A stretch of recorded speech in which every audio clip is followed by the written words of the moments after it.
friends, welcome to my channel. It's been a beautiful week and we are getting to winter season. It's been windy, some places have been snowing, but this is Canada. We have no choice but to embrace the weather. So today I will be talking about Moncton, and that's because I placed something on the Canada Info Hub IG page. First of all, I want to say thank you to everyone who have subscribed to my channel and have seen my videos. I appreciate everybody.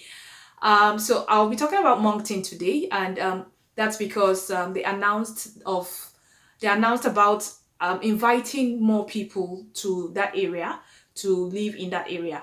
And Moncton is based in New Brunswick, and the population of New Brunswick is about 776,000 people, which is quite small. It's even less than 1 million. And you have about 2 to 3 cities, urban, small cities in New Brunswick. You have the Fredericton, which is the capital city of New Brunswick, and you also have Moncton and then St. John's. So you have the small urban areas which they are trying to bring more people to populate those areas, and they don't want those people who they bring in to leave the province to go out to another province. So it's a strategy that's going to be different from what they currently have under the federal strategy, which is the AIPP. I hope to talk about the AIPP in a subsequent video very soon, hopefully. This particular strategy seeks to expand the pathways that they have in bringing immigrants into Canada. And with the AIPP, it's more like you searching for a job before you can actually be nominated. I'll be playing an audio record of the consultant that was in charge of the strategy and who will be implementing everything, and why the basis for why they'll be bringing more people to Moncton. That's because the baby boomers will be retiring soon. They have about 17,000 baby boomers that will be retiring soon. So they need to replace that population. And once you listen to the audio recording, you'll be able to understand the perspective they are looking at. You'll be able to also hear a lot of things that they plan to do and why they want to bring in more people. And also for highly skilled professionals like medical doctors and nurses, and how they can get their professions recognized as fast as possible. I also hope to be doing a video on the cost of living on New Brunswick so that people can have an idea of what it is like. It's a very, I think it's a moderately cheap city, like or cheap province like Manitoba. So it's not something that's so expensive. And once you listen to the audio recording, you will have an idea of what everything is. Well, like many cities, Moncton is looking to increase immigration to deal with its aging population. More than 400 to 500 immigrant families are now settling in the community each year, according to Immigration Greater Moncton. But the push is on to attract and retain even more newcomers. Last night, Immigration Greater Moncton released its strategy for the next 5 years. It's calling the strategy Chapter 2 in the community's effort to attract immigrants and help them put down roots. David Campbell is part of the consulting team that created the plan, and he's with me in studio this morning. Good morning. Good morning. So before we get to this new strategy, how are we currently doing in terms of immigration? What are the numbers? So we brought in last year about 1,450 immigrants. That's the estimate from Stats Canada of the immigrant movement into the community. Doesn't include non-permanent residents. So that number has about tripled in the last 10 years. So a significant increase in the number of immigrants in the last few years. All right. So what was the expectation of bringing that number of immigrants in? So that's actually pretty close to the target that was set back in the 2014-2018 immigration strategy. That was the first one that was done for the community, and this one that we launched last night is the second immigration strategy. So we're on target based on that previous plan, and now we have this new plan in place for the next 5 years. So what were the expectations in terms of impact on the economy? So the reality is that the number of people born in Canada that are active in our labor market has been shrinking. That's not just in Moncton, that's across New Brunswick, that's actually across the entire country. So if we want to grow the labor market, we have to bring people to our community. Now, for 50 years, most of the people that came to the Moncton area came from other parts of New Brunswick. But that number is shrinking in the last few years, so we need to make that up with other sources, and increasingly that source is going to be immigration. So the immigrants coming to our community are joining the labor market, they're filling important roles in the labor market, and they're helping to grow the economy. Can you give us some specific examples, though, of the impact that the immigrants that we have so far are having on the economy and the labor market? Sure. So they're active in a lot of key sectors such as healthcare, manufacturing, transportation. One of the big sectors in our economy is insurance and the back offices. They're active in that sector. There's a lot starting new businesses. So they're active in a lot of sectors of our economy. In the new immigration strategy, we've looked at the economic impact of immigrants. So we basically looked at where they're active in the labor market, what sectors, and we estimated the economic impact, and it's very, very significant. So tell us more about this new strategy. Is it more of the same, or are you shifting gears a little bit? So there's a few new things in this strategy. So one of the things we're trying to do is attract more post-secondary students. So a lot of our small and medium-sized businesses told us that they'd love to hire immigrants to fill their workforce need, but they don't want to recruit internationally. But they will recruit immigrants out of our schools, or international students out of our schools. So that was a key trigger for us. And when we looked at it, a lot of the jobs on offer right now require college level or trades level education. So again, trying to attract more international students into those segments of the post-secondary education system, I think is going to be good. So we're looking at a target of doubling the number of post-secondary international students. We're at about 1,500 today. We'd like to get up to about 3,000 within 5 years. Okay. Any other examples of some new strategies in there? Sure. Where there's actually 7 objectives. I don't have them in front of me, but basically we're looking at attracting more international students. We're looking at expanding the pathways, so we'd like to see more family class immigrants. If you look at the larger urban centers like Montreal, Toronto, Calgary, they actually have a much broader set of pathways for immigrants, and we're looking at attracting more into our community in those other pathways like family class, but also other skilled classes as well. So I think that's going to help flow more into our community. We're talking a lot about public engagement and awareness. We just want to make sure that everybody in our community understands why. And that's not specific to immigration. I think if we brought in, thousands of Albertans every year, I think people would be sort of scratching their head saying, well, why do we need so many Albertans? So we're just we need to very clearly articulate the case for why we need to flow more people into our community. And again, the main reason is to make sure our labor market is filling the needs of local industry. They can grow their businesses and we can grow the economy and support the taxes we need to pay for public services and public infrastructure in our community. So that's kind of the core case for boosting our population.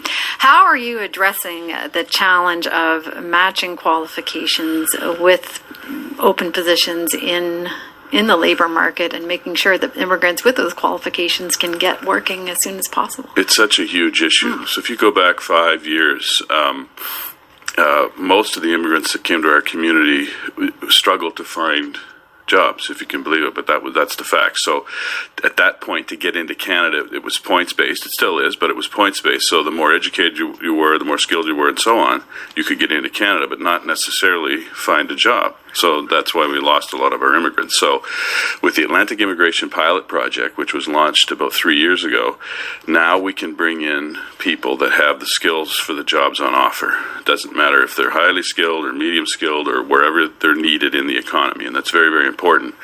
And so now we've got a better mechanism to bring in people. If you need truck drivers, if you need manufacturing workers, if you need any kind of occupation in the workforce, you can get that with this new Atlantic Immigration Pilot. It's not that easy, but it's much, much easier. So that helps us with the alignment. And now when we're out recruiting, the community's out recruiting, the province is out recruiting, they're really targeting on occupations and sectors where there's need. So that's really, really going to help. It's going to help with retention, and it's going to hopefully reduce the frustration somewhat. Now, it's never going to completely reduce the frustration because a lot of immigrants come with spouses and family members, and then they struggle to attach to the labor market because we are a small urban area. And if you come and work in a specific job, and if your spouse can't find a job, it is frustrating. So there's lots of work to do, and the new strategy outlines a number of ways we can help that, but we're never going to completely solve that just because we're a relatively small urban center. Right. But do those challenges, does that make it more difficult to retain people here? Because it might be different in other jurisdictions, right? Yeah, absolutely. So what we look at is, and we show it in the report, we look at interprovincial migration rates, and those aren't specific to immigration. Those are the rates of people that leave our community versus the number that come into our community every year. And those numbers have actually been shrinking in recent years. So we actually have one of the better interprovincial migration rates in east of Quebec, and so I think right now we lose on average about 100 on a net basis to other provinces. So that's really good. It's gotten much better in recent years. So that's an indication that more people are staying in the community. But certainly it's a challenge, and it's something we have to focus on in this new strategy.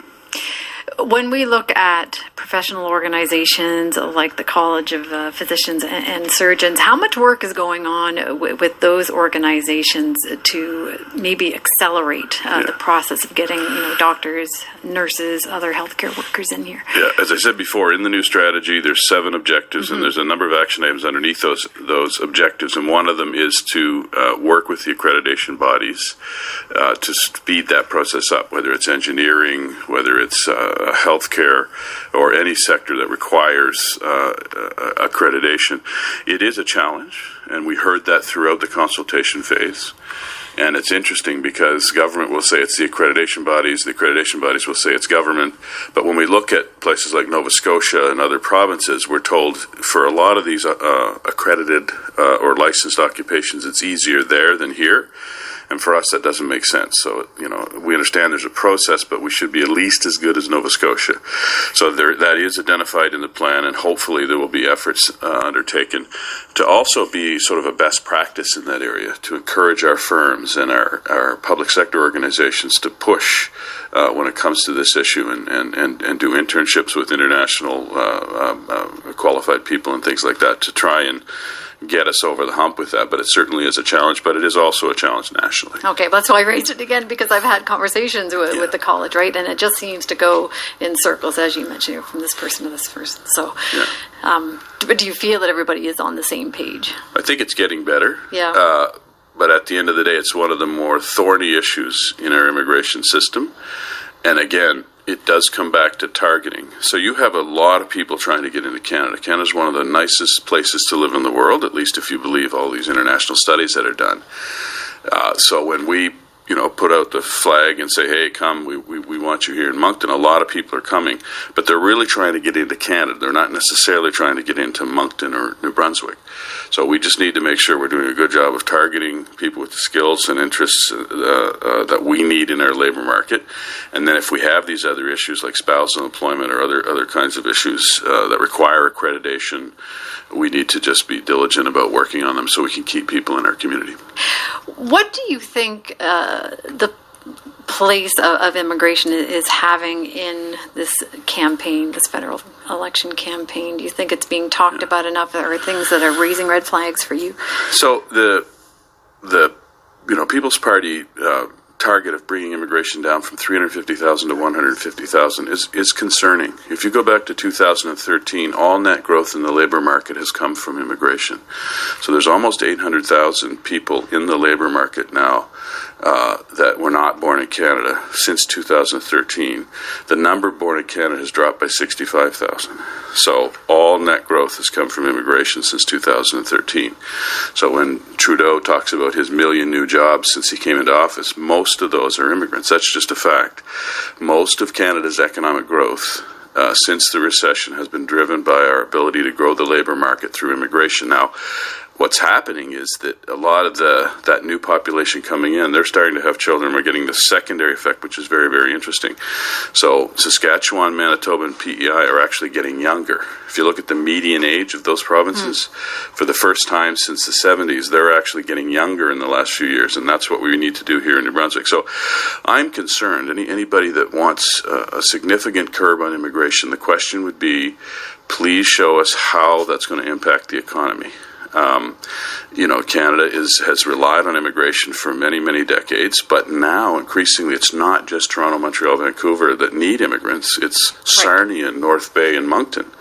So that's the only question: is if you're worried about immigration and you want to curb immigration, tell us how we're going to replace the boomers as they retire, and tell us how we're going to have the talent we need to grow the economy. I was in Edmonton last week, and the guy at the front desk said, "We'll give you more Marriott points if we don't have to clean your room while you're here." And I said, "Well, why?" He said, "Well, we really struggle to find enough workers to clean the rooms." Wow. And this is what's happening in places like Edmonton. It's coming here. Our accommodation sector is really struggling to fill positions. So that's the only question. So we can have a conversation all day about who we're bringing in, how we're bringing them in through the education system, and so on. We can talk about refugees versus economic migrants. Let's have those conversations. I believe we have to have those conversations. Do you get tired of having those conversations? I do, but I think we have to have them, open and honest conversations. And then, people can make good decisions, and I think most Canadians will make the right decision when it comes to that if they understand the facts. Because the problem is we still lose a lot of our young people to interprovincial migration. A lot of people would say, "Hey, my kid graduated from high school and left." And I have 3 children, 2 of them have left the province. So the natural reaction is to say, well, hey, we don't need immigrants, let's keep our own kids. But then when you start looking at the alignment, what did your kids want to do? And why did they leave the province? Did they leave for school? Did they leave for job or whatever? Maybe they left because they wanted to see another place. But at the end of the day, what we're finding now is that we can't use that argument anymore. We just don't, the demographics just don't make sense. Moncton has almost 18,000 people close to retirement and not nearly enough young people coming into the labor market. So I think when you rationally make the argument, and then we just have to expose our newcomer population to people that were born in Canada. So the strategy does include things like neighborhood parties and barbecues to expose people to newcomers. And again, newcomers, if they're from Ukraine or they're from Alberta, they're new to our community. Let's make sure they're comfortable here and they're getting to know people. So I think when the facts are on the table, when you break bread with newcomers, when you get to understand their challenges, you see they're just like the rest of us. And that helps with integration and long-term support for immigration moving forward. All right. Well, thanks for coming in this morning. Always an interesting conversation, David. Thank you so much for watching and have a good day. Bye-bye.